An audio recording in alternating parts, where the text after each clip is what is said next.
Hi, I'm Ray. And I'm Saren.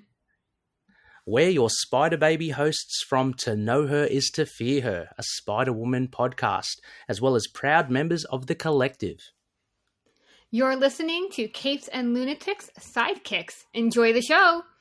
Hi, this is Phil, and I'm here to tell you all about the Capes and Lunatics Patreon. Don't miss out on our comic book creator interviews, including our monthly Chichester chats with comic book legend D.G. Chichester, superhero movie brackets in our search for the worst comic book movie of all time, and many, many more specials, all completely uncensored. Access starts for $3 a month, full video when you pledge $5 a month. Check out the link in our show notes or go to patreon.com/capesandlunatics. Hope to see you there. This is Luke of Perich, and you're listening to the Capes and Lunatics Sidekicks podcast.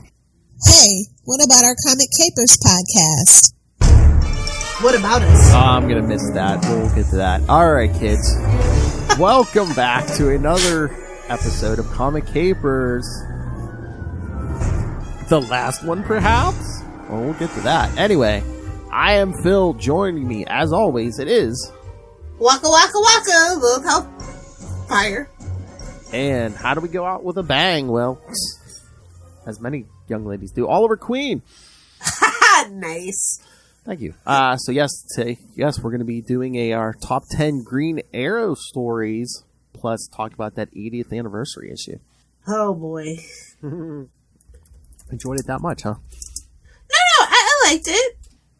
I mean, I think they did a better job than like the Aquaman one. Well, hands down. Yeah, that's not hard to do, though. Hey, all right, so did you want to talk that first, or do you want to get to our top 10 list first? Up to you, Phil. Let's do the top 10 first. Okay, not a problem. I would say ladies first, but since there's none here, Lilith, would you like to go first? Hey, now! Well, she doesn't act like a lady. You know what? You're lucky my camera's off. Otherwise, you'd I know, I'm number one. Special. I know. Whoa. Better than number okay, two. Yeah, I'll go first. No problem. Philly. So my first pick, and this is in no particular order for me. This is just like the quintessential. Yeah. Like, I think what this list was inspired by was you guys, if you recall, I like Arrow, but I felt like it wasn't. People weren't really that familiar because they were shocked that in the first episode he killed somebody. Yeah. But he's killed plenty of times. I think that's all these issues. He kills somebody. Spoilers. Well, not all of them. This first one, maybe not. This one comes from Green Lantern. I know. Stay with me. Green Lantern, 87. It's, What Can One Man Do? It's a backup story, obviously. And it's where he it's about Star City's mayor, Jack Major. He doesn't want to run for re-election. And so they're looking for this, replacement. And then Oliver Queen names comes up. And Oliver's like, he's kind of useless at this point. Let's just be honest. And so he's like deciding, does he really want to be Green Arrow? And so they kind of like, hey, they call up his Justice League friends for advice. And they're like, don't do it. And then he kind of resigns being Green Arrow, and then, that whole thing. And then, Oliver comes across an angry mob, and he watches this young black kid get shot. Now, this is, God, how long has this been going on? Because this is from, what year is this? 71? Something like that, yeah. Yeah, so it's like, woo, when I was rereading this, I was like, Green Arrow, this is where it really sets him apart from Batman, because in the 50s he'd been in space, and so they were really doing this social justice warrior thing before social justice warrioring was a thing, I think is what I appreciate about this story. And so yeah, he decides to become mayor basically in this issue, and yeah, because there's riots everywhere, so it's just it's so timely, unfortunately, I guess, too. That it just made sense to have it. And again, too, I put up the first page of the story and not the cover because this is the backup in a Green Lantern story issue. Yeah, so. Yeah, no, I mean, they were doing a lot, that was the whole Denny O'Neil thing, just, kind of reinvent. I thought that it was so appropriate that Denny decided that he wanted to do this because he was the one that kind of made him a little goofy, said it was okay for him to be the whole Batman, the green Batman pastiche. That's where it all comes from. But he saw an opportunity to really set this rich guy apart from Bruce Wayne, and he did it so impeccably. Like, his plan for Green Arrow was just so amazing, and this is the era that I really love of Green Arrow. Yeah, do you think that was the whole plan? It's like, well, hey, then he got Batman back on track after, like, you know, the campy era, so it's like, hey, can you do that with Green Arrow? And it's okay for Green Arrow to be campy, because look how he's dressed. He's modern day Robin Hood, and that's okay. And so it makes, like, the things that they decided to do with Green Arrow when you look in retrospect, it just makes kind of, like, perfect sense when you think about what that character is supposed to be, what he modeled himself after. Oh, yeah. But yeah, Oliver being mayor, I just wish that the TV show had actually made him competent, because he was actually a competent mayor. Oh, yeah. I mean, they even did that, that 1 year later era. They kind of tried to do that again with Oliver as mayor. Yeah.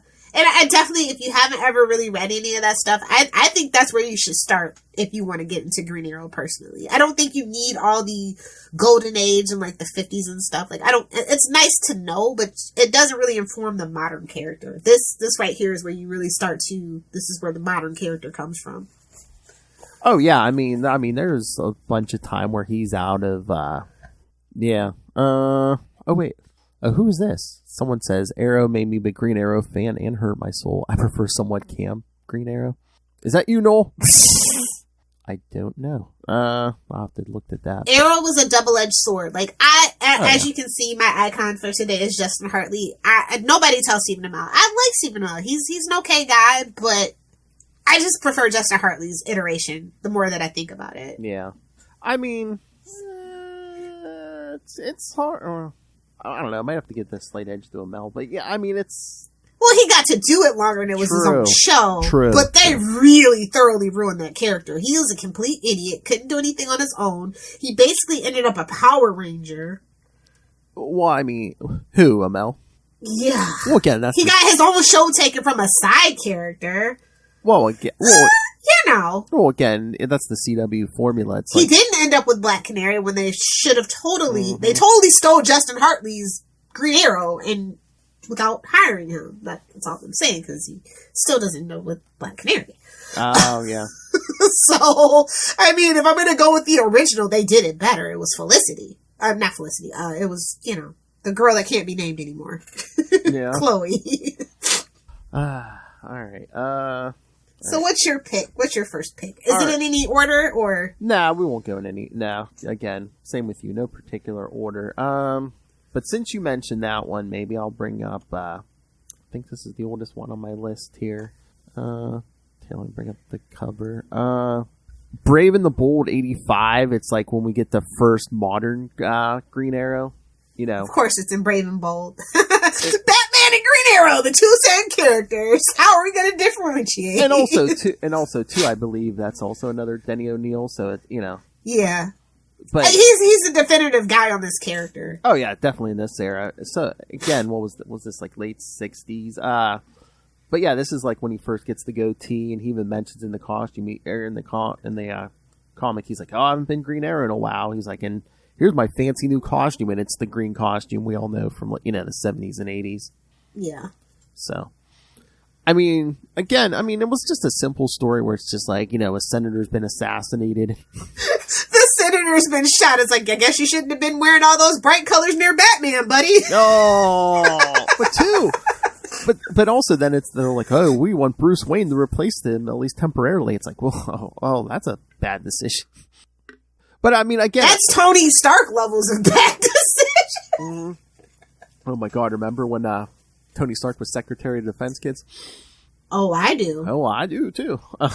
But no, I thought it was a decent enough for its time too. It's like where Denny reinvents and reintroduces the world of Green Arrow, and it's like, and you kind of have to differentiate between. It's like, okay, we got two rich guys, two costume heroes. It's like, how are they different? And oh my God. But then at the end, because they both talk to this psychiatrist who's like the son of the senator, and just not even knowing, either one of them's on the case at first, or even knowing that either one of them did it, they both reveal their identities to the psychiatrist, who at the end like volunteers to like wipe his memory so he doesn't remember who either one of them are. Yeah. I'm like, whose idea was that? That sounds like a Bruce idea to me. That's all. I agree. I could see Batman, but I don't know. Green Arrow just seems like he's like, oh, okay, whatever. You know who I am. Because back then, again, everyone had a secret identity. Now these days, it seems like what Batman, Spider-Man, and Daredevil are pretty much the only guys we see. Even Superman doesn't have a secret identity anymore. Thank you, Bendis. Yeah. I mean, it was a time and place for that, I guess. It's very old-fashioned at this point, I guess. I guess, but I mean, it kind of makes sense, too, because it's like, oh... Well, Bruce, he's a billionaire. He doesn't want to be sued. Mm-hmm. Like, for me, that makes sense. And Spider-Man, you want to be able to sleep at night, you know? Exactly. I mean, he lives in Marvel's New York. Like, ain't no way, buddy. Ain't no way. Yeah, you have drive-bys every 20 minutes, yeah. By some supervillains. But yeah, Brave... But that Brave and the Bold series is so weird. Like I said, you know, the whole, you know, psychiatrist, son of the senator, wiping his mind at the end. Kristen and I did one with the Teen Titans. It was Batman and Teen Titans. This kid shows up at the mansion. He's like, you know, his father was a friend of Bruce Wayne's, but the friend died, and he put in his will, if anything happens to me, I want Bruce Wayne to raise this kid. Yeah, because he's a billionaire. Yeah, so he's living at the mansion, but meanwhile, he's a total brat and stuff, and then... You know, no orphan costume for you. And then, of course, he finds out who Batman and Robin are. He sells them out to like these mobsters and stuff. But then at the end, he gets killed. And then we were laughing about this at the end because the last page they bury him, of course, in that Wayne, you know, that graveyard behind. They killed a kid. Oh yeah, he was a bratty teenager. What? He was a bratty I missed that story. He was a bratty teenager, Lil. Come on. Yikes! But they bury him in that Wayne. You're gonna have to send me that. You're gonna have to send me what issue that is. Oh yeah, I will. Read it. Because and then they bury him in that Wayne family cemetery, and then of course the last thing is like, "Oh, we'll never forget you." And then me and Chris are like, "We never heard of him again." Yeah, I don't think anyone's ever mentioned this character again. Of course, it was pre-crisis. That would be awesome if, like, sometime, like in the near future, there's just an extra grave in the, in the back. I'm like, oh yeah, remember that a-hole kid? That guy, the kid who lived with us for a couple weeks and just got killed off. Yeah. But again, it's pre-crisis, so I mean, hell. Well, everything counts now. Oh, true. Supposedly, allegedly. Oh my God! Make him the new villain that shows up with bandages on his face. Right? He's the guy that kills Joker. He's like, I did something you could never do, Batman. Suck it. That's jeez. All right, Lil. So, what's your next choice? My next choice in general would be the short miniseries from 1983, but I thought that the first issue of Green Arrow #1 from 1983 is a really good way to cover the origin. And the writer was Mike Barr, somebody that doesn't really come up in conversation when you talk Green Arrow stories, so I thought that was really important to bring up. The penciler was Trevor Von Eden. The inker was Dick Giordano. Now I sound like Phil trying to pronounce Italian last names. He also did the cover. Colors by Tim Zuico. I can't speak today. I'm sorry. And of course, letters by John Costanza. Nice. So yeah, this one is where it's called All My Sins Remembered, and it's basically he inherits a fortune from a deceased friend, but that money makes him a target for the killer that wants the money. Oh, we need the money. Exactly. So yeah. Oh no, that's Russell commenting. Russell, I thought you were getting some sleep. Poor thing. Odyssey became my favorite DC. Oh, is Green Arrow your favorite DC character, Russell? Oh, that's right. He did send me written feedback, so we'll have to read. Oh yeah, I was gonna remind you. Don't worry. I was gonna remind you. Okay. He sent it in a while ago. So I know. That's what. We can always count on Russell for feedback. Exactly. Oh, but I do want to also say, I think that the editorial by Lynn Wein is great. It's called The Amazing Archer's Odyssey. Definitely, I think is why I picked this issue out of all four of them. It was just really great to see somebody actually like care about Green Arrow again, I guess.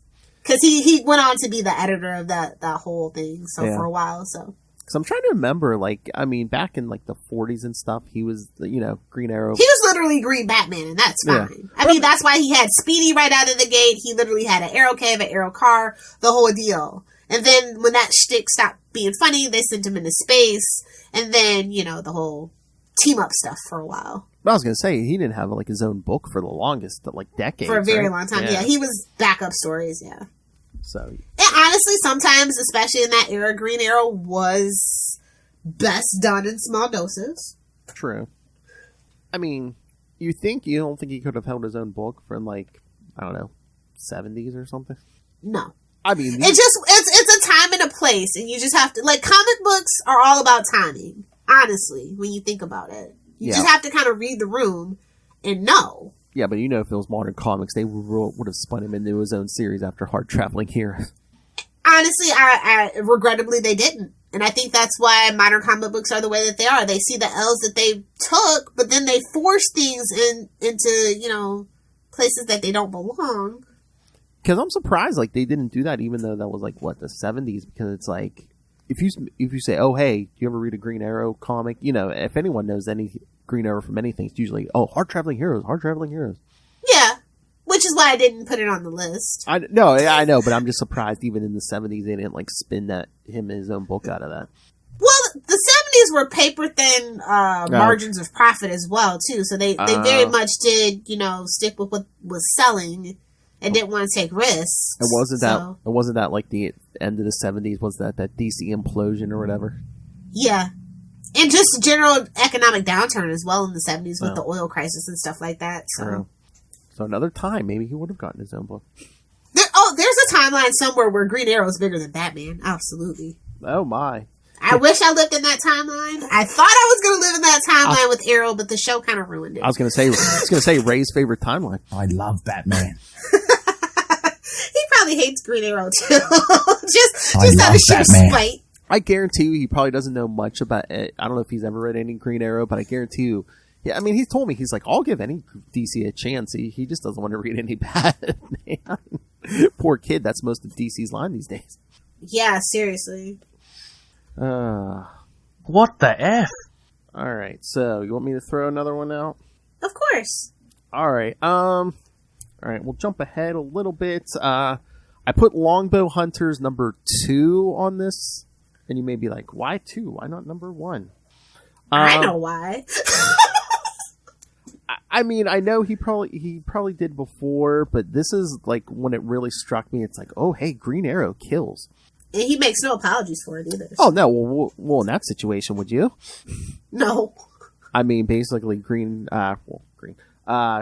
Black Canary gets captured and tortured, and, and these jerks are, basically having fun with torturing a woman, and, all of a sudden, you can only do this in, like, a comic. I just love when, like, the arrows, like, all of a sudden you just see the arrow sticking out of the guy's chest, because Oliver shot him from behind. There's just blood dripping from this arrow. It's like, oh, I guess I'm dead now. You shot me with an arrow. You a-hole. But I can't remember if she was in the first one, but again, this 3-issue series introduced Shadow, too, and stuff, and... Rapist. Oh, true. Yeah. Yeah. See? Just like Batman. Oh, man, they love it. DC loves raping their male characters. Batman, Green Arrow, Nightwing. I mean, yeah, if you're like a human-level character, man, they're going to throw a woman on top of you whether you want it or not. Yikes. Yeah, exactly. I mean, look at it. It's a pattern. I'm just going to go ahead and call that the Dido effect. Hashtag fight me. Yes! Take a drink or mark your bingo card. That was Dido slander. Although you can't blame him for the Green Arrow one, at least. I know. Was he working out a fetish or something? Ain't no telling.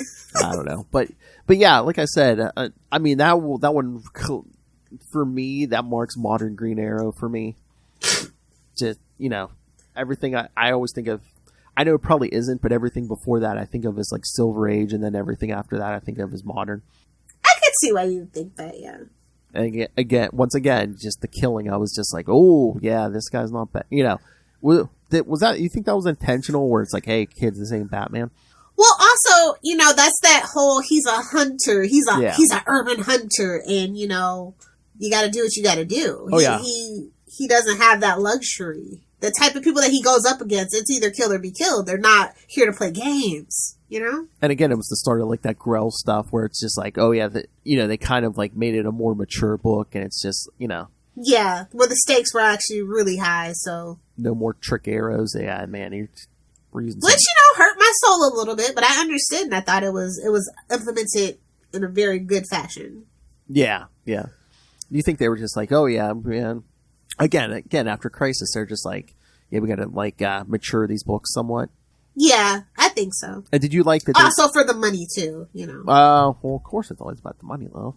And you can't do that with you couldn't do that with Batman back then. Now we have Black Label, and it's all Batman being garbage. But looking at you, Batman Reptilian, but. Well, again, too, Batman was still selling merch, and, they're... Yeah, very wholesome, the Super Friends, things like that. Yeah, Green Arrow, there were no TV shows. You really had nothing to lose at that point with him. He really wasn't too much of a household name unless you read comics, so it's like, yeah, let's do it. I think it worked out great for the character in the long run. Oh, yeah, I think it helped it more than hurt him, yeah, definitely. Like I said... Although the sidekick Speedy, I will never understand it. Other than just to have a Robin pastiche, I will never understand it. Well, again, that was from the era when he was Green Batman, yeah. I know. But Speedy? Green Arrow? I don't... Well, we kind of explained it. Drugs, come on. Cocaine's all... Oh! It was, to be fair, yeah. Everyone loves cocaine. They used to prescribe that. Coca-Cola. So my next pick is actually going to... Oh, another 70s story. Surprise, surprise. Oh, The Flash 217 from September 1992. This is written by Denny O'Neil, penciler Neil Adams. This is quite a classic team up. Again, we got Dick Giordano. We got Joe Lettersacey on the letters. Imagine that. And then Julia Schwartz as the editor. This is again a backup story. It is called The Killing of an Archer. This is so what happens is that Oliver is tracking a thug through Star City. He gets ambushed and outnumbered. And then, he also had that arm injury from a couple of issues ago. So his archery's kind of off. And he doesn't really want to, risk it. And then he misses a shot and kills the sniper. And he's just absolutely devastated. So, yeah. And then he, for some reason, we go to Coast City and, he gets a call and then Dina comes and checks on him and Hal's like, oh my god, I can't believe this. And yeah, he's shredded his costume. He's broken his arrows. He's out. Aww. And then this is also where they plant that bomb in the cellar as revenge. And then that it's did he die? And we're left on a cliffhanger for a while, so. And again, I guess you could do stories like that where it's not Batman, so it's oh, would we kill off Green Arrow? He could die. Maybe. And he did die. Spoilers. What, in this And one? oh yeah, also spoilers. There are no Connor Hawke stories in my list.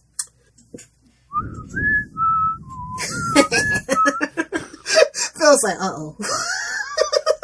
Uh-oh.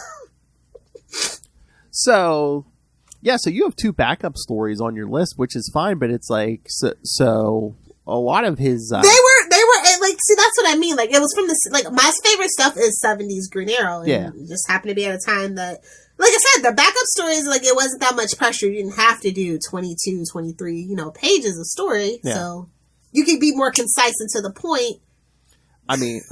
At some point, we're going to have to cover some of these backup stories because, the Green Arrow stories, remember when we did that Wonder Woman special, those Huntress backups? Yeah, if you look at some of these 70s DC, there's some decent stories in those backups. Back in the day. they didn't know how good they had it back then. Oh my god, we could have did a whole podcast on backup stories. The Replacements! I think Russell beat us to it, but anyway. Nice. But yeah, alright, do you want me to get to my next one? Yeah, let's do it. Alright, well, I think Lilith Hellfire gave me a great intro for this next story. Alright, we're going to jump ahead to the late 90s here. And again, you don't say. Phil's favorite time in comics. The image I'm putting up is from the issue before, so shut up. But the one on my list is JLA number 9. Like I said, from the late 90s. Yes, Lilith, it's a Connor Hawke story. I know. You're welcome. This again, it's Grant Morrison, so it's wacky, weird. Well, his stuff with Justice League, actually, I can respect it. When Connor joined the Justice League, I actually enjoyed it. He had a good dynamic, but his solo stories, bleh. And again, like I've said before, it's like you gotta respect Grant Morrison because he really had to put up with everyone else's crap from the monthly books because it's like, you know, if he wanted to use Oliver, he couldn't because Connor Hawke was Green Arrow in the books. You know, he had to deal with Electric Superman. Oh, God. Yeah. Oh, sometime, Tyler just shivered. So I mean, you gotta give Grant Morrison respect. I mean, he crafted a hell of some stories when he just had to deal with everyone else's baggage from the monthly books. You know, all of a sudden it's like, oh hey, Wonder Woman's dead. Well, hey. I never said the man didn't have talent. Okay. Yeah, but like I said, this 2-parter was so wacky and weird. It was a Grant Morrison, but yeah, the key comes back and puts the rest of the Justice League in like these virtual reality dreams. I don't know if he's like drawing power off of them and. So yeah, the only one left in the Watchtower to try to take down the key is Connor. And he runs out of arrows and he has to like raid Oliver's trick arrows from like the trophy case and stuff. Because spoiler alerts, yes, the boxing glove arrow does make an appearance in this story. But no, yeah. I mean, I love the dichotomy. It's just like, you know, Connor Hawke was very much a down-to-earth hero, but he's taken out the key who's like basically almost becoming cosmic levels. You know, it's the typical Grant Morrison. I'm unlocking the levels of my mind and going to take, you know. Smoke the doobie? Seriously, yeah. It's like, I'm going to, you know. They don't call him Green Arrow for nothing. I will take down these heroes because I'm unlocking my mind and seeing into other universes. You know, it just, you know, typical Grant Morrison stuff. And I just love that it's like, you know, for once, it's not Batman. It's, you know, it's even more, you know, down to earth Connor Hawke taking down the key. But yes, definitely. Smoked a doobie. So did you read this before you said, right, love? Oh yeah, I mean I've read all the Connor Hawke stuff. That's how I know I hate it. Oh, okay. Well, hey, at least But like I said, the Justice League stuff is solid. I'll give them that. Yeah, and definitely one day I want to get the Rock of Ages, which you know where we're gonna get. Oh yeah, I definitely think we'll get there. I think we're saving that for an anniversary, something or other. But but actually, shouldn't we probably plan on that for like Black Adam or something like that? Wait, Black Adam's not in that, is he? What am I thinking of then? I don't know. No, Rock of Ages. I'm thinking about is JLA. What is that? 10 through 16 or something. Oh, okay. You know, it's like that in Lex and the Injustice, whatever, and then future stuff too. Yeah, no, it's. Oh yeah, okay. Yeah, no, yeah, that's what I'm talking about. Yeah, I believe that's the end of that story is when one of your favorites joins the JLA. Yeah. Mm-hmm. I was thinking of that one Captain Marvel story, probably. Okay. Shazam story. Yeah. Sorry. Yeah, we'll get to it. Yeah, we'll get to all that.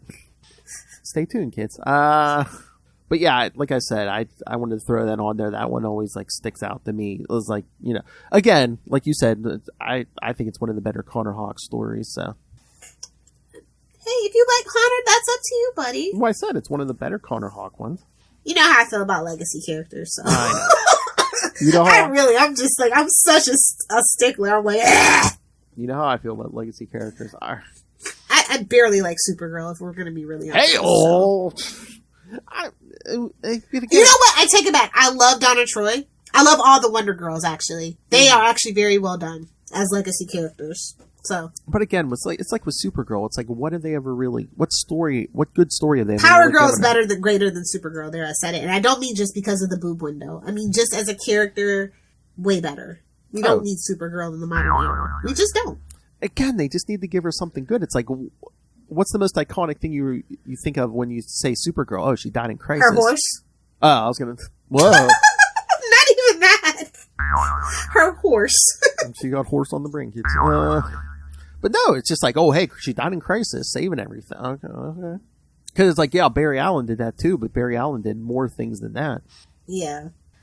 Okay, so I guess this might be a controversial pick for some people. Oh my. I know it was controversial when it happened. So my next pick is going to be Justice League Cry for Justice number 7. This is where Leanne Harper dies, and he goes apeshit. And this is what I tell you guys. You don't want to piss off Oliver Queen. Oh, yeah. This is case in point, baby. This was... The Cry for Justice whole situation is Like, I couldn't believe they were doing it at the time, you know? Yeah, but that was spinning This out is from 2010, and yeah. Well, that was spinning out of that dark era of, like, Identity Crisis, and then they're, you know. Yeah, and I think I really do like the follow-up to this, which is the Rise and Fall situation that comes after this one. So, but yeah, this one was just like the whole Cry for Justice. If you haven't read it, I recommend it. It's, even though it's from, like, you know, 2010, which was a rough time for DC, I thought that, you know, all things considered, under the circumstances, it's an excellent story. It's a focus on Oliver Queen, so naturally I'm gonna like it. But yeah, it's heartbreaking. It has highs, it has lows. It almost made me cry. Well, it's 2010 too, so did they know New 52's coming? So do you think at this point they were just like, oh yeah, go nuts, kid, because we're wiping all this out anyway? I definitely, when you look in retrospect, you can see that. But yeah. I don't know. Like, I feel like this. Also, this is from a writing team. Or just a whole bunch of people that we just really haven't heard from again. You know, James Robinson wrote the story. We got, like, Scott Clark. There's a lot of people that don't work for DC anymore. So. Oh yeah, but take that how you want to take that. But I mean, even good stuff and not so good stuff from DC, like that era, like it almost screams. It was balls to the walls towards 2010 for sure. You could tell that something was going on, but you couldn't quite tell. You're like, oh, we're just gonna do another 0 hour, right? I mean, more so. I mean, they were, the whole plan was, you know, they're just gonna start fresh with New 52. But again, it's like that just never. It didn't work out for them.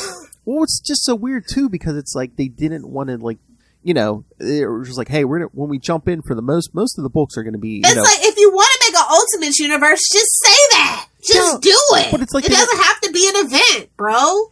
But except for, like, you know, some of the, like, that first Justice League arc and, like, the Action Comics, it's like they jump into this universe like 5 years in, and it's just like, which was stupid. Like I said, if you want to do they saw the success of the Ultimates universe at Marvel, and they just didn't know how to implement it. That's all. Yeah, and again, they're like, oh, no, don't worry about those first 5 years. We'll fill you in as we go. And it's just like, for specials, we're going to milk you nerds for even more money. Well, then, too, I think the different writers didn't know what was going on, so you get, like, conflicting, you know, stuff. But you know what it was? They didn't want to have to wait and plot all that out and, like, oh, well, we have to wait at least a year or two before we bring Harley Quinn in, you know, because, you know, Harley Quinn's not there day one. We're not waiting on our cash cow. Are you crazy? Yeah, stuff like that. They don't want to wait to, like, bring in all those legacy characters. They're like, no. And the fact that they did, like, they even still, like, death in the family and all that stuff had happened, and it was just like, you can't have your cake and eat it too. You just can't. I know, they wanted all the Robins, and it's like, we're only 5 years. It's like, he's supposed to be 25, right? Everybody's 25, right? And again, too, you know, if we're only 5 years into this universe, so it's basically like, oh, so Bruce Wayne's had a Robin every year. Yikes. Yeah. That don't sound too common. Yeah, when you put it in perspective, it was an absolute... It was a cluster. It made my head hurt almost as bad as Convergence. It was a cluster. I don't know. Convergence is the dirty word, guys. Oh, now they'll never do, like, a full reboot. They'll never even admit they're rebooting. They're just like, oh, hey, you know. But they slowly just wind everything back. Yeah. Try to find me stuff from New 52 now, kids, in current continuity. You know, except for the whole everything mattered. Well, Maury's lie detector test determined that was a lie. What? Everything mattered? Yeah, nothing really matters. Let's be honest. Nothing really matters. I know. What about your next pick? All right. 2010 just gets me going because it's like New 52's on the horizon. That's why everything's a mess. All right, kids. Speaking of events, dun dun dun. Well, to help clean up the mess of and speaking of New 52, to help clean up the mess, they did the Rebirth event, and we thought we hit the jackpot at first, didn't we, Phil? We were so happy those first few months. We were happy kids. Like, with this issue... Can you believe that was forever ago at this point, too, now? That was like, what, that was 2016, so that was like 5 years ago. Do you believe that? Bro, DC's gotta chill. Hey, Tracksuit Mafia, bro. But yeah, Green Arrow Rebirth #1. Yeah, again, I threw this on the list because this brought us back to, like, somewhat classic Green Arrow, you know, because they had de-aged in the New 52. Hey, look, man! I'll tell you like I tell everybody else about in regards to New 52, that whole Green Arrow and Aquaman were the best titles. That was the best thing to ever happen to those 2 titles. Yeah. Well, it's like some of them, like Batman and Green Lantern, it's like they were selling so well. They suffered. Well, they were because you have too much history. Like, that's the thing about Green Arrow. It's like, oh, he died like once or twice, but that doesn't really matter. That doesn't change the core of the character. But it's like Batman and Green Lantern, they were selling so well because of what Jeff Johns was writing Green Lantern. It's like they didn't want to change stuff, so it's like, again, it's like, well, you can't have your cake and eat it too. You either gotta poop or get off the pot. Exactly. I mean, you can bring in elements like, you know, all those different colored lanterns and stuff, but yeah.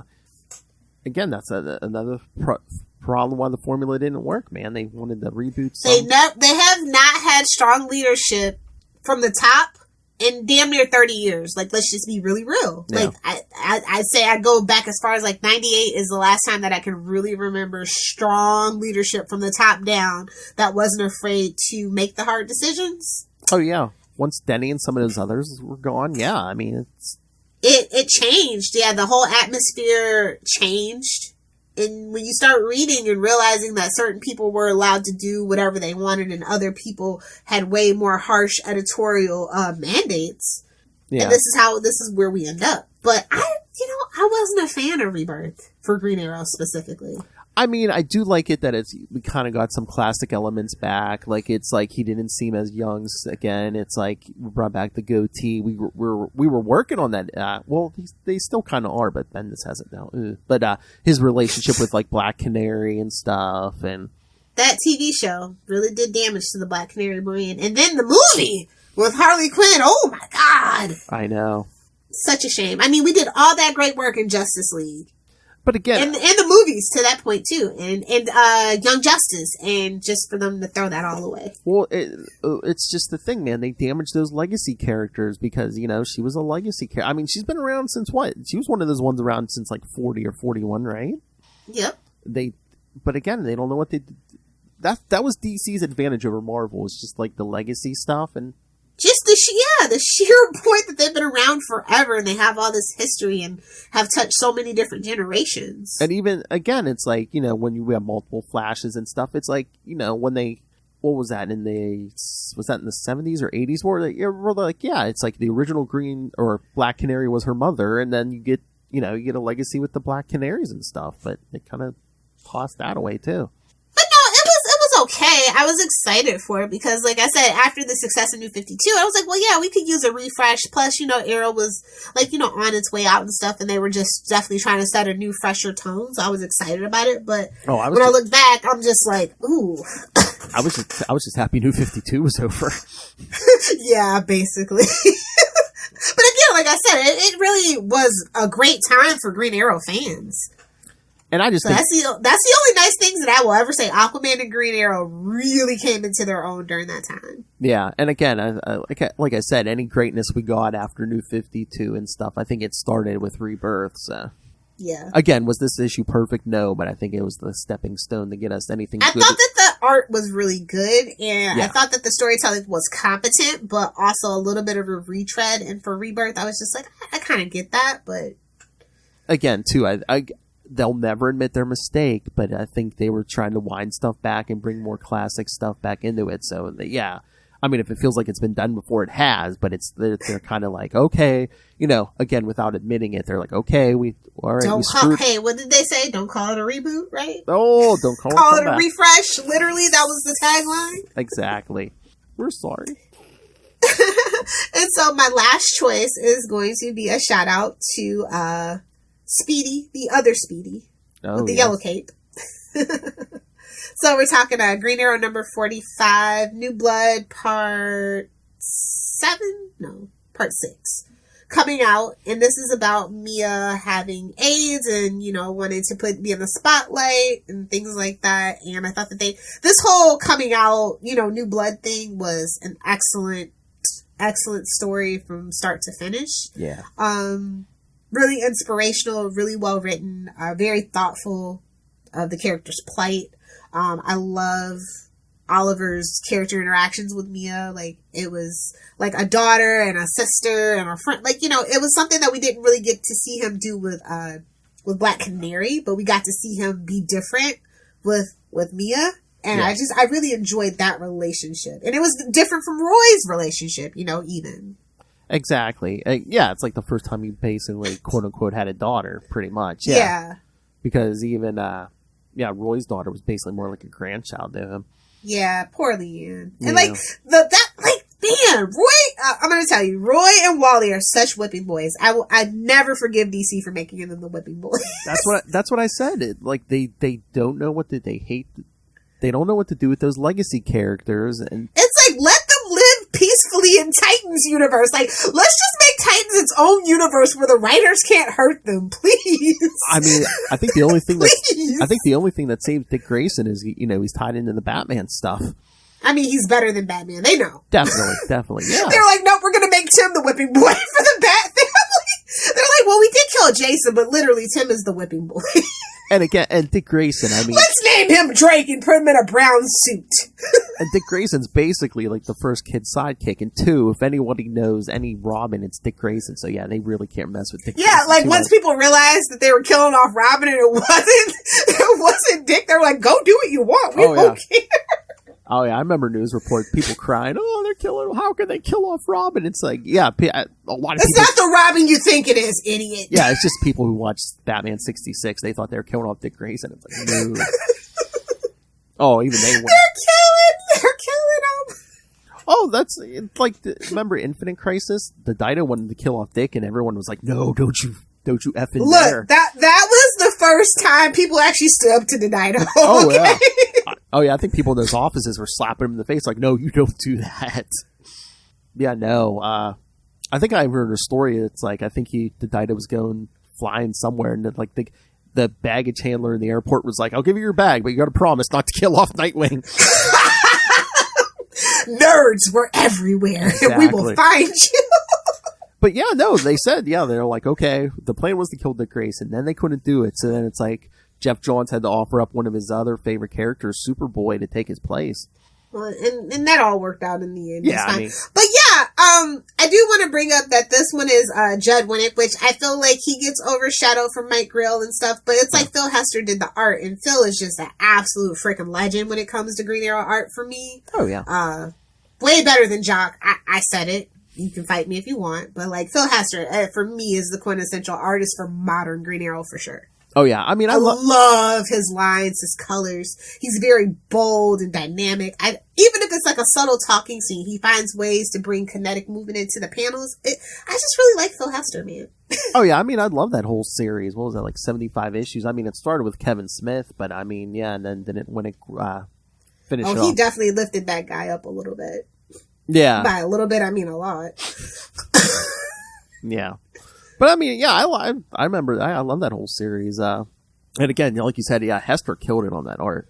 Yeah, but I definitely had to throw some Judd in here because, like I said, he gets overlooked in the modern era for sure, for whatever reason. Yeah, he did some good stuff, and especially with Sorrentino and all, and all those guys and Lemire and all that. Now, I think Judd definitely gets left out of the conversation, unfortunately. Oh yeah, but this was some of his best work, hands down, anywhere. So yeah, if you haven't read it, I recommend it. Oh, and then even between that Kevin Smith stuff and Winnick stuff, or what was it? Meltzer was in there, did an arc in there too. Yeah. It's always funny. It's like, oh yeah, Meltzer. Like, I'm so used to his like actual like long form like books like now that like sometimes when I'm reading and I'm like, oh yeah, you used to do comics, buddy. I have like all of his books, so it's always like really funny when I'm like reading a comic book and I'm like, wait a minute. Because he made some cringy choices in Identity Crisis, but I mean his Green Arrow wasn't bad. No, not at all. I know. And, like, Green Arrow's a very hard character to screw up because he has been so solidly written since, like, the 70s. And it was a more sentimental... There's a very much a through line that you can follow. Yeah. And his Green Arrow story was more sentimental. It's basically like him and Roy on a road trip. Yeah. And, he gave Roy a lot of justice and depth, too, which I think is what I appreciate probably the most. So True. Because Roy, man, he was just literally, like, just... bobbing along in a colorful costume being cannon fodder. just a quintessential Robin, man. I mean, when you think about it, Roy Harper was the original Jason Todd. I mean, he was just like, the Dick Grayson clone. Which is why, hey man, to be fair, which is why they kind of teamed them up, is what I always thought. Oh, yeah. That's a match made in heaven. I loved when they put those two together in that comic book. I thought that comic, I was really sad when that ended. Yeah. Oh, yeah. I mean, once again, I'm sorry, kids. Yeah, the greatness of Dick Grayson. I mean, look how many characters we kind of cloned off him, and now they're their Looking own at thing. you, Winter Soldier. Oh, hey, Dick Grayson showed up before Bucky in the comics. Yeah, Exactly. all right, ready for my last pick Yep. So we can get to that 80th. and our announcements. All right, There will be no announcement. Silence. out there. What? You're still not sure about it? No, I'm kidding. All right. So, once again, from the Rebirth era, Green Arrow number 29. Again, just like with the Brave and the Bold issue, I think this was the modern take of What's that say at the top? hard traveling hero. Let's try to generate some goodwill with some classic stuff from better writers. Oh, burn. Yeah. No shade. Once again, trying to get from that, but it's like, yeah, it's kind of another mini road trip. But again, this was the modern take of it, like, hey, let's compare and contrast Green Arrow and Batman. And I did like the art. Like, they're so far removed from each other at this point, there's no need. I know, but again, Oliver Queen is the better billionaire. Always will be, always has been. but of course, you're always counting on a bump from a Batman appearance, But no, I don't think it worked. yeah. But I really I like the art in this, especially at this era. Yeah, I thought Green Arrow had some really good artists on here, and again, it's just like this was like good modern Green Arrow. Again, I mean, I shouldn't say At this point, honestly, it's postmodern. that's at this true. point. That's true. Yeah, because I was about to like disparage Green Arrow, New 52 Green Arrow, but no, even Green Arrow had some good arcs in that New 52, like that one we covered. Oh yeah, Way back in the day. we covered a lot actually. Yeah. But, Longbow Hunters, you got it. yes. But yeah, like I said, it was, just some of the modern stuff I liked about Green Arrow. Man, he needs a book again. Well, Aquaman stole his place. I know. I mean, oh yeah, because we're getting a great what is it, Aquaman book or something or Something. I heard that the Caldor book is doing really good, so I get it. Yeah, so yeah. Meanwhile, Garth's like, what the hell? Garth was never that. I'll come too. Yeah. I mean, why can't... again, I know we're old. Garth was the lamest of all the sidekicks. There, I said it. I'm sorry. Garth makes me want to barf. Well, I mean, look, when they reinvented Titans in 1980, guess who didn't get an invite card? Who didn't cut the mustard? I mean, look at it. It's like, hey, Dick's there, Wally's there, Dawn is there. Oh, hey, wait, who are we missing? Aquaman Jr. But again, I know we're living in Batman's world, but why can't Aquaman and Green Arrow have a book, separate books? Well, baby doll, DC is running out of money. Oh. They're doing bad, bro. Like, the whole Warner's Discovery Plus merger has a lot of things on the back burner. Comics are definitely not a priority. That's why we have 1 million Batman books, because they know that will sell. Like, even Superman books aren't selling the way they need to be, so... I mean, they're not in, like, 90s Marvel. There's no TV show. There's no synergy to be had. There's no Green Arrow merch. You know what I mean? So, he's not, like, a real big merch seller. Even when they had their own TV show, we really didn't get Green Arrow or Arrow merch. Yeah. So... I mean, they're not in 90s Marvel. T-shirts make if your T-shirt sales aren't solid, you can't that's what funds the comic books these days. So yeah, business, man. But I mean, they have Warner's behind them. They're not in like 90s Marvel position, are they? Warner's really doesn't even want anything to do with the comic book section at this point. Oh, really? Yeah, it's getting bad. Like AT&T, ever since that whole AT&T takeover and the Discovery Plus merger, like that's been in a holding pattern. Yeah. You look what happened to Epics. Gone. You're done. We're taking Pennyworth and you're out of here. Oh my. I mean, I'm surprised that HBO Max hasn't just completely merged and they get rid of HBO and everything's just HBO Max. I thought that was the plan, was it? I mean, but HBO by itself is such a brand. Yeah. The HBO Max is kind of tacky, if we're going to be honest. What, the name? Yeah. Doesn't really instill confidence. Yeah, but all of them now are Plus or Max or You know. No, everybody's Plus except for HBO and Netflix. Oh, really? AMC Plus, Peacock Plus. Well, everybody's run with that Plus thing, and I'm just like, well, you don't even have a regular Peacock, so what makes it Plus? Like, I mean, I don't know. Well, I don't understand. There is a free version of Peacock. You get some of this stuff. You get one episode of each show, and then you gotta pay. Oh no, right? no. Like I know we just put the free one on there because The Office, they'll give you the first 5 seasons for free, but then if you want the last 4, you gotta pay. Oh. Yeah. So I think in the beginning they were doing that one episode thing, and I don't know if they weren't generating anything. So yeah, so like I know with The Office, they'll give you the first half of the series for free, and then for the second half, you gotta pay. Okay. So that's a little better. But you still got commercials, though, right? Yeah, but it's not bad. It's like a 10-second ad or something. Yeah. Oh, okay. And it's not like a million of them during an episode. I got my subscription free for like 2 years free or something, so I don't know. Oh, really? Yeah, it was like last year's Black Friday deal or something. Oh, yeah. Who was doing... Oh, did they say Netflix or somebody was doing really cheap subscriptions? Or Oh, no, everybody. It was AMC Plus. You could get what was it, like $1.99 a month for a year. And that included like whatever else AMC is tied into. And then Disney Plus had supposedly a really good Black Friday deal for Hulu and, their little bundle that they do. Huh. But yeah, I thought, I guess that's probably going to be the thing every year now where they're just going to, give, so is that like a discount on a year subscription? Yeah. Okay, I wasn't sure if that was just like month for like a month or two. All right. I don't even know what I would watch on AMC. Besides, Kevin Can Go F himself, and that's not even back out yet. Well, I think they give you first. It was only a day or two, but now I think they let you watch Walking Dead like a week early or something. What? Yeah. Wow. So I think that's how Diane and Marnell do it. Yeah, I think they'll give you all the new Walking Dead episodes. That's crazy because Hulu it used to let you watch. Not Hulu. Before they took over FX. FX you could watch. American Horror Story like 6 hours early or something like that. Huh. And that's crazy. People are getting wild out here. And I think it's like a package deal. Like if you buy AMC, I think you get. I forget what it comes with, but it does come with another few channels. Yeah, I think it's Shudder, AMC, and something else. I can't think about because I was tempted because it was Shudder. Yeah, because I don't know if it's that one or a different one, but I think BBC's on somebody's package too.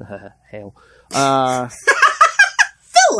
That's my line. I'm the Blue Chew sponsor here. Oh my god. Can we get a green chew for Green Arrow? There you go. I was gonna say synergy. I think they just do that because blue. Viagra. All right. Do we want to get to the anniversary issue? Definitely. Although I do want to say I like the ad for the second best dynamic duo, Blue and Gold. I thought that was really cute.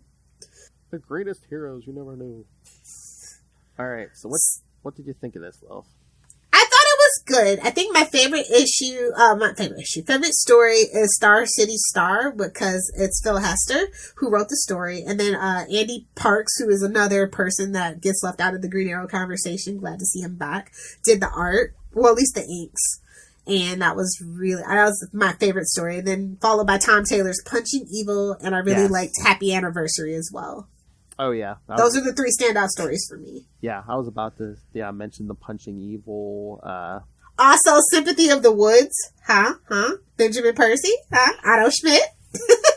Well, that's the thing. That's the thing I thought was good about this issue that they failed to do in like the Aquaman issue is just, you got... This is like a who's who, honestly. And you got stories from different eras. Like that first story is very golden age. I think they pulled more from like that Wonder Woman kind of style of the anniversary for this. Because you can definitely tell like which era each story is set in and stuff. Because you got golden age, you got the Silver Age stuff, including like, him up on that the Justice League satellite and stuff. And I did manage to find all of the covers except for the 40s decade. So if anybody wants to sell me the 40s decade variant, please find me on my social medias. Wait, you bought them all except for one? The 40s one was the only one I couldn't find. So you have them all except for that one? Yep. If I can do it for Batman and I can do it for Superman, I'm damn sure gonna do it for Green Arrow. True. So how many covers did this one have? 40s, 50s, 60s, 70s, 80s, 90s, 2000s, 2010s. Yeah, it had 8. Okay. 'Cause I was going to say, Batman and Superman had more than that, didn't they? Yeah, they had 10, didn't they? Oh, did they? I thought maybe it was more than that for Batman and Superman. I mean, like, the main 10 variants, and then I think there were, like, some special, like, whatever, 1 in, like, 1,000 cover variants or something like that. I mean, but that's not too... the main 10 that they sold in the package, I'm pretty sure. Be gentle with that package. No, I mean... I'm getting packages all day. Seems like I get a package every other day. But no, I mean, I guess that's not too bad for something like this if you just do one cover for each, like, decade and stuff. Yeah, I'm just gonna say, and I don't mean this to fit anybody else, but the 60s cover of Matt McNeil albums is my favorite, hands down. So, I thought that was just such a fitting tribute. Yeah, I mean, here, I didn't pull it out Hale, but, yeah, I just got the regular cover. They were all really spectacularly done. I was surprised they actually went all out like this for Green Arrow. All things considered what they did with Aquaman. So, yeah, I mean, it seems like they actually put effort in the Green Arrow and the Wonder Woman one. Aquaman, it just seemed like people were just like, oh, fine, I'll do it. Yeah, definitely. That's what it seemed like. Which you could hear when we covered it. Scroll down, kids. Yeah, this is definitely. I think this is even more well done than Wonder Woman. I'm just gonna put it out there. That's gonna be my next question. Was this better than Wonder Woman? And I liked Wonder Woman well enough, but this one was just so well put. I think it also because Denny O'Neil had just recently passed away too. That kind of reinvigorated a lot of passion for the character, and a lot of people wanted to kind of like come out, show their support and stuff like that. Because like I'm just telling you, Denny is like a definitive name in Green Arrow for sure. So. I mean, I think this one would be a great primer. Like, if you wanted to get in the Green Arrow, it kind of gives you a flavor of, like, every era. Yeah. So, that's what these things should be. It should be an ad for every era of your character. So, and I think this one hit the mark on that point. Hey-oh! Punny business back in effect. That's right, Speedy. Suck it, Kona! Oh! Leave the boy alone. He's leaving the country soon. Come on. They're letting him out? Yeah, I just don't know if they'll let him back in. That's why I haven't gone anywhere, to be honest. Yeah, she just has guests at home and gets sick. Hey, well. Yeah, kids, man. I don't know. My immune system must be built up pretty well now. So. Well, I literally hadn't had like guests in like a year. I was gonna say, I don't really go out either. So yeah, your immune system let itself relax. It's like, man, there ain't any humans around here. Just a bunch of dogs. All right. So should we get to our big announcement? Yeah, if you want, it's fine. Oh, why? Did you have more to say? deal. Do you have more to say on the 80th? No, pick it up, buy it. Yes. Yeah. I would say, yeah. I need a new Green Arrow series. Please go buy the 80th anniversary issue. It's not fair that Aquaman has a freaking book and Green Arrow doesn't. It's just not right. Don't sit right in my spirit. Pick up every cover. If you can afford it. Yeah. You can afford it. Yeah, again, between those three, I think, Green Arrows was the best one. So, and again, if you want to get in the Green Arrow, read it. It's, kind of give you like the quick Reader's Digest version of everything that's come before. All right, kids. We've been teasing this for what? Probably at least 2 months now, haven't we? Yeah, definitely 2 months. So, yes, kids. Well, first the bad news. This is probably going to be the final episode. I mean, except for like maybe a special or something. This is going to be the final episode of Comic Capers. Aww.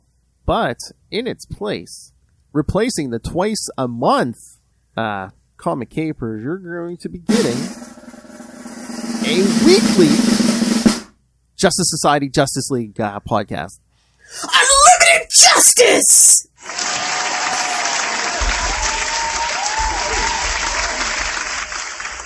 That's right, kids. So yes, just look in this time slot every week, and you'll guess. And I was completely down for the idea, but yes, this thing spawned from the mind of Lilith Hellfire herself. So Justice for Justice League. Y'all know who inspired it. Bendis. Oh, I thought you meant Zack. Take a drink and mark your bingo card. I thought you meant Zack Snyder, but okay. Bendis.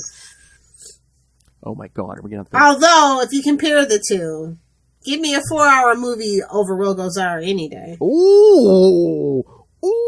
Burn. Yeah. Oh my god. Hey, kids, come join us for our new game, F. Mary Bendis. So yeah, once a week, kids. Again, no more of this twice a month thing. Once a month, yeah, we'll be covering something either Justice Society, Justice League, or both. So. And also, the last week of the month, we'll be doing Justice League, the cartoon series. Yes. So we'll be reviewing an episode of that. So if you want to play along at home, feel free. That's right, kids. So not just comics. Yeah, once a month, we'll be getting a episode in order, an episode of Justice League, the animated series, or it'll be Justice League and Justice League Unlimited. So. Well, it's just branded under Justice League Unlimited now. Oh, is it? Okay. At least the DVD, yeah. Okay, so, alright, so Justice League Unlimited, kids. I think that's how it is on HBO Max, too, if I'm not mistaken. Can't remember. It might be. Yeah, it might be. It might just be, here's season 1, 2, 3, 4. And 3, yeah. Yeah. Alright, so, anything else you want to tell the kids about this little Hellfire? Nope, just go ahead and send in your feedback, your Justice League feedback. Tell us your favorite stories, your favorite characters, your favorite episodes even. Yeah, definitely for the first episode, send those in, kids. But yeah, I was bringing up the schedule. Alright, yeah, so here we go. For January, kids, again, this is the first week of January, we're going to be hitting you with this. So, first episode, of course, we're going to be covering All-Star Comics number 3 and Brave and the Bold 28. So, the first Justice League story and the first Justice Society story and first Justice League story. So, send your thoughts on those. And then episode 2 will be the last days of the Justice Society special number 1. Week 3, JLA Age of Wonder 1 and 2. And of course, last week of the month, so we'll be covering that first episode of Justice League, Secret Origins Part 1. And Ray's favorite character does show up, so. I love Batman. Don't scare him off. I know. Oh, don't even warn Ray about that, bro. There will be limited to no Batman, Ray, so come in, join us. Alright, so should we hit him with the email, or do you have anything else, Little Hellfire? Nope, let's do it. Hey, it's the end of our Comic Capers journey. Although we might... It's been fun! Although somewhere along the line, we might have to do an official last episode, because this was 124. And my OCD's kicking in. So yeah, we should be like, yes, episode ended at 125. You know, extra. Fine, Philip. He's made the executive decision. Again. You know what? We can do it. We can do the Flash season finale. Ooh. As the 125. Oh, hi. All right. I'll give you that, Philip. I'll suffer through that for you. So what? Look for that in the spring, kids. Oh my lord. So. Hey, extra sized 125. We'll put a hologram cover on it. Come on. Oh, it's gonna be the season finale. It's gonna be damn sure extra sized. Maybe we should pick a Flash issue to cover with it too. Maybe we'll see how I feel. Well, maybe we'll just be like, here's the current Flash comic. Better than this. All right, kids. So yes, so send your thoughts. Come for the grand opening of Unlimited Justice. Email us, capesandlunatics@gmail.com, or call the voicemail 614-382-2737. That's 614-38-CAPES. And remember, kids, you will be able to find Unlimited Justice on Facebook, on Twitter. Find links for all the various social medias for all of our shows. Oh, including the Facebook fan group DC Omniverse. So that's where we'll be dropping all this stuff, the fan group. So yes, find links to all the social medias. Find links to this YouTube channel, because once again, you get videos for all the episodes. So once again, we're getting close to a milestone number. So yeah, please help us get over there. And most important, get over the hump. Humpty hump. And also, most importantly, if you're going to subscribe one place, please subscribe to the Patreon. Once again, we're paying for this. We're not billionaires like Oliver Queen. Yeah, no. We're not being funded by, like the Justice League, by Oliver Queen. So yes, again, if you can, subscribe to the Patreon. Every little bit helps. Once again, shout out to our patrons, Ray, Justin, and Russell. And again, you get exclusive content, creator interviews. We talk to DG Chichester every month. Superhero movie brackets are coming in 2022, so stay tuned for that.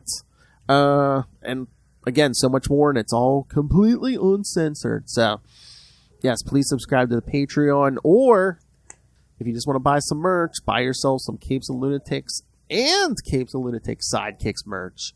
Definitely got to get me a Sidekicks tank top. Oh, my. In a wine glass. Oh, my God.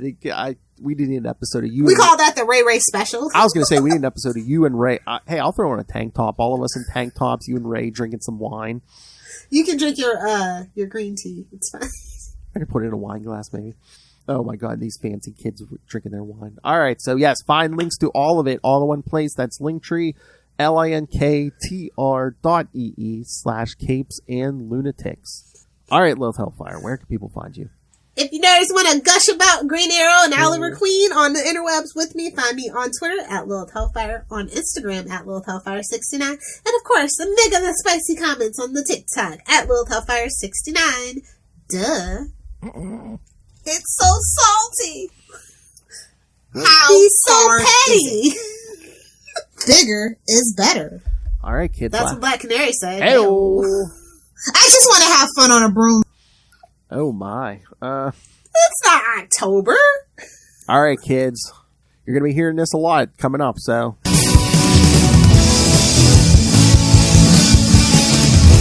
Meanwhile, in the Hall of Justice. Meanwhile. That's the outro. You're going to wait. You got to come back for episode 1 to get the intro, kids, so. Ooh, Gelman's getting fancy. Mikey Flash is getting fancy. That's right, kids. Theme song once again by Mikey Flash. But yeah, come back in 1 week for all your Flash or your Justice League and Justice Society news. Catch you later, Bunky. Be our friend, our super friends.